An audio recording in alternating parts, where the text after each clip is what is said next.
త్రివిక్రమ్ శ్రీనివాస్ గారి భారీ project 'God of war' సినిమాలో హీరో ఎవరు అన్న విషయంలో ఇప్పటికి కూడా ఒక గందరగోళ పరిస్థితి ఉన్న ఈ టైంలో మరొకసారి సినిమాకు సంబంధించి చర్చ తెరపైకొచ్చింది. అయితే ఈసారి ఎలా వచ్చిందంటే తమిళ స్టార్ హీరో శివకార్తికేయన్ తన 26థ్ సినిమాని అనౌన్స్ చేస్తూ ఒక పోస్టర్ రిలీజ్ చేయడం జరిగింది. సో ఇప్పుడు దానికి సంబంధించి ఈ 'గాడ్ ఆఫ్ వార్' విషయంలో ఒక చర్చ అయితే జరుగుతుంది. ఆ పోస్టర్‌లో ఉన్న ఏదైతే సింబల్స్ అవన్నీ చూసుకుంటూ వస్తే 'గాడ్ ఆఫ్ వార్' ఇటు శివకార్తికేయ కూడా తీయబోతున్నాడా అన్న అనుమానాలు ఈ 2 సినిమాలకి అంటే శివకార్తికేయన్ యొక్క 26వ సినిమాకి, త్రివిక్రమ్ శ్రీనివాస్ గారి 'గాడ్ ఆఫ్ వార్' సినిమాకి మధ్య పోలికలు పెడుతున్నారు. సో అసలు ఆ పోస్టర్‌లో ఏముంది?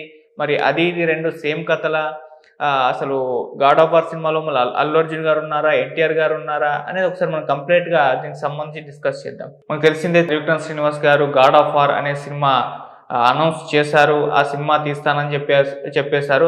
గతంలో నాగవంశి గారికి దీనికి సంబంధించి ఒక క్లారిటీ కూడా ఇచ్చారు. అయితే ఈ సినిమాలో హీరో ఎవరు అన్న నేపథ్యంలో స్టార్టింగ్‌లో అల్లు అర్జున్ గారి పేరు వినిపించింది. అయితే ఆ తర్వాత అల్లు అర్జున్ గారి దగ్గర నుంచి స్క్రిప్ట్ జూనియర్ ఎన్టీఆర్ గారి దగ్గరికి వచ్చేసిందని, జూనియర్ ఎన్టీఆర్ గారి సినిమా చేయబోతున్నారని విపరీతంగా వార్తలొచ్చేసాయి. అటు జూనియర్ ఎన్టీఆర్ గారు కూడా ఆ 'మురుగ' అనే ఒక బుక్‌ని కూడా తన చేతిలో పట్టుకొని పబ్లిక్‌గా కనిపించడం, సోషల్ మీడియాలో వైరల్ అవ్వడంతో ఆయన ప్రిపరేషన్ మొదలుపెట్టేశారు అని చెప్పేసి కూడా అప్పట్లో ఫుల్‌గా ఆ సినిమాకి సంబంధించి చర్చలు సాగాయి. అయితే మళ్ళీ ఇప్పుడు వినిపిస్తున్న న్యూస్ ఏంటంటే అది ఎన్టీఆర్ గారి దగ్గర నుంచి మళ్ళీ అల్లు అర్జున్ గారి దగ్గరికే వచ్చేసింది అని కూడా వినిపిస్తుంది. ఇలా ఈ సినిమాలో హీరో ఎవరు అన్న దాని పట్ల వాళ్ళు అఫీషియల్‌గా అనౌన్స్‌మెంట్ ఏమి ఇవ్వలేదు. ఇక్కడ ఎటువంటి క్లారిటీ లేదు. సో వీళ్ళిద్దరిలో ఎవరో ఒకరు అవకాశాలైతే ఉన్నాయి గానీ ఎవరు అన్న దాని పట్ల అయితే ఇప్పటికి కూడా ఒక సస్పెన్స్ అయితే కంటిన్యూ అవుతుంది.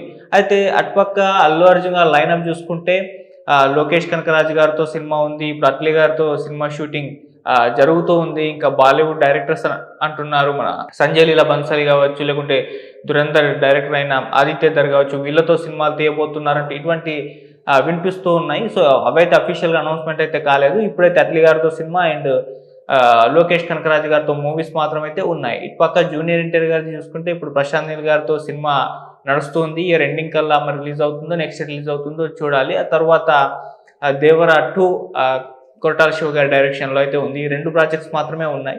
సో అలా ఇక త్రివిక్రమ్ శ్రీనివాస్ గారు వెంకటేష్ గారితో సినిమా తీస్తున్నారు. ఆ సినిమా తొందరగానే కంప్లీట్ అవుతుంది. సో తర్వాత ఈ 'గాడ్ ఆఫ్ వార్' పైన ఆయన దృష్టి పెట్టబోతున్నారు. అయితే మరి అప్పట్లోపు ఏమన్నా క్లారిటీ ఇస్తారా అనేది అయితే చూడాలి. సో ఇప్పటి వరకు కూడా మరి ఎన్టీఆర్ గారు చేయబోతున్నారా, అల్లు అర్జున్ గారు చేయబోతున్నారా అన్న విషయంలో అయితే క్లారిటీ అయితే లేదు. అయితే ఇప్పుడు ఇది మరొకసారి తెరపైకి రావడం, దీని గురించి చర్చించుకోవడం జరుగుతుంది. ఎందుకంటే శివకార్తికేయ గారు ఆయన తన 26థ్ టైటిల్‌ని అంటే సినిమాని అనౌన్స్ చేయడం జరిగింది. SK26 అని చెప్పేసి ఒక చిన్న పోస్టర్ రిలీజ్ చేయడం జరిగింది. ఆ పోస్టర్‌లో వేల్ పట్టుకొనున్న ఒక సింబల్ కనిపిస్తుంది. ఆ వేల్ అనేది మనం సుబ్రహ్మణ్య స్వామికి ప్రతీకగా చూస్తూ ఉంటాం. తమిళ దైవమైన మురుగస్వామికి సంబంధించిన అది ప్రతీక అని చెప్పుకోవాలి. సో అది కనిపించడంతో ఇప్పుడు ఇటు 'గాడ్ ఆఫ్ వార్' టైటిల్‌తో సుబ్రహ్మణ్య స్వామి పైన సినిమా తీస్తున్నారు త్రివిక్రమ్ శ్రీనివాస్ గారు. ఈ రెండిటికి ఏమన్నా పోలికలు ఉన్నాయా? ఒకే కథ తీయబోతున్నారా? అంటూ చర్చలు జోరుగా తెలుగు సోషల్ మీడియాలో విపరీతంగా అయితే జరుగుతుంది.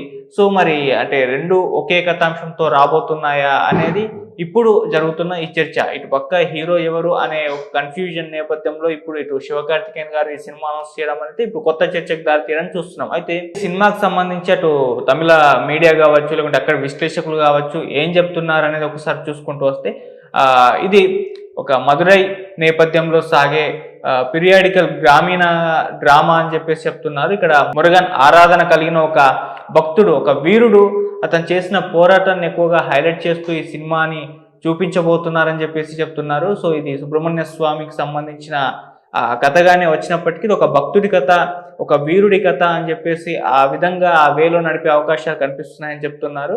సో ఇక్కడ త్రివిక్రమ్ శ్రీనివాస్ గారిది కంప్లీట్ డిఫరెన్స్. ఇది కంప్లీట్ సుబ్రహ్మణ్య స్వామి పైన తీయబోయే సినిమా 'గాడ్ ఆఫ్ వార్' టైటిల్‌తో రాబోతుంది. ఆయన చరిత్రను చూపించబోతున్నారు. అలాగే కొద్దిగా ప్రజెంట్ జరిగే దీనికి ప్రజెంట్‌కి దానికి లింక్ చేసి తీసే సినిమాగా మాత్రం చెప్తున్నారు కాబట్టి సో కంప్లీట్‌గా డిఫరెన్స్ ఉండే అవకాశం ఉంది. కాకపోతే కొన్ని సిమిలారిటీస్ మాత్రమే కనిపిస్తాయి.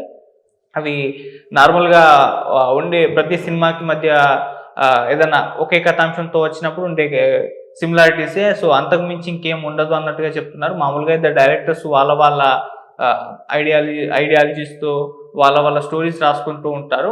కొన్ని సిమిలారిటీస్ అయితే ఒకే కథాంశం మీద వచ్చినప్పుడు కనిపిస్తూ ఉంటాయి. సో, ఆ నేపథ్యంలో వస్తున్న చర్చే గాని, సో, ఈ కంప్లీట్ డిఫరెన్స్ అని చెప్తున్నారు. ఇక్కడ త్రివిక్రమ్ గారు కంప్లీట్ ఒక సోషియో ఫ్యాంటసీ, ఒక మైథలాజికల్ ఆ వేలో ఈ సినిమాని తీసుకెళ్తారు. ఇక్కడ సుబ్రహ్మణ్య స్వామి ఆయన చరిత్రకు సంబంధించి ఆ సినిమా ఉంటుందని చెప్తున్నారు. ఇక్కడ మాత్రం ఒక మురుగన్ ఆరాధన కలిగిన ఒక భక్తుడి, ఒక వీరుడి కథ, అతను చేసిన పోరాటాల కథ, ఇది గ్రామీణ నేపథ్యంలో సాగే ఒక పీరియాడికల్ డ్రామాగా తీసుకెళ్తున్నారు.